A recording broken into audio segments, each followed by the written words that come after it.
Who's there? Nay, answer me. Stand and unfold yourself. Long live the king. Bernardo, He. you come most carefully upon your hour.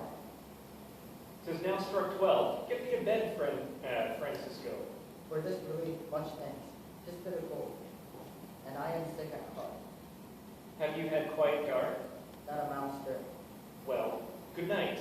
If you do meet Horatio and Marcellus, the riders of my watch, bid them to make haste. I think I do. Stand ho. Who's there? Friends to the ground. And these to the date. Give you good night. Oh, farewell, honest soldier. Who hath relieved you? Bernardo hath my place. Give you good night. Hello, Bernardo.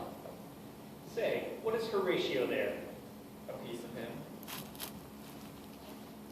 Welcome, Horatio. Welcome, good Marcellus. What has this thing appeared again tonight? I have seen nothing.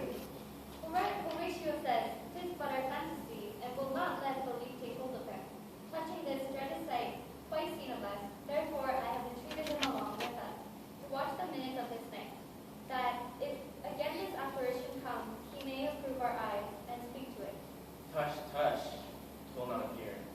Come, let us once again assail your ears that are so fortified against our story with what we two nights have seen. Well, let us hear Bernardo speak of this. Last night of all, when you same star that westward from the pole had made his course to illuminate that part of heaven, where now it burns, Marcellus and myself, the bell then beat one. Peace, break me off. Look, where it comes again. In that same figure, like the king that's dead. All right. Most like, it heralds me with fear and wonder. It would be spoke to. Speak to it, Horatio.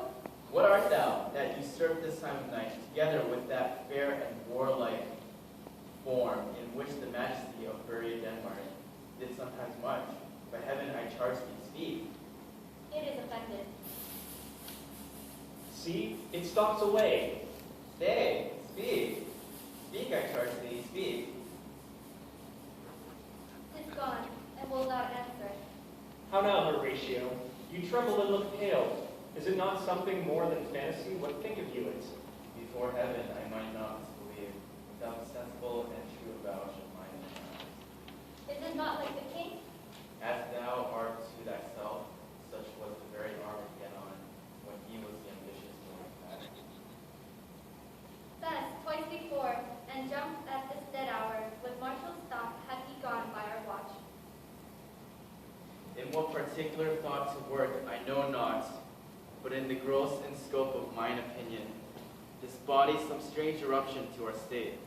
In the most high and palmy state of Rome, a little ere the mightiest Julius fell. The graves stood tenantless, and the sheeted dead did squeak and gibber along the streets. It's gibber. Gibber.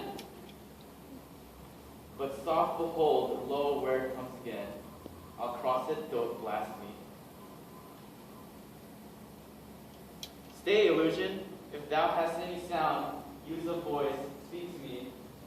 If there be any good thing to be done, that it may do thee to ease and grace to me, speak to me. If thou art privy to thy country's fate, which happily foreknowing may be void, oh speak. Oh, if thou hast afforded in thy life, extorted treasure in the womb of earth, for which they say you spears oft walk death. Speak of it, stay and speak. 'Tis gone. We do it wrong, being so majestical, to offer it the show of violence. It was about to speak when the cock crew. And then it started like a guilty thing upon a fearful summons. I have heard the cock, that is the trumpet of the morn, doth with his lofty and shrill sounding throat awake the god of day, and at his warning, whether in a sea of fire, in earth or air, the extravagant and erring spirit hies in his confine. The look, the morn in russet mantle clad, walks o'er the dew of yon high eastern hill. Break we our watch up, and by my advice, let us impart what we have seen tonight unto young Hamlet, for upon my life, the spirit dumped to us was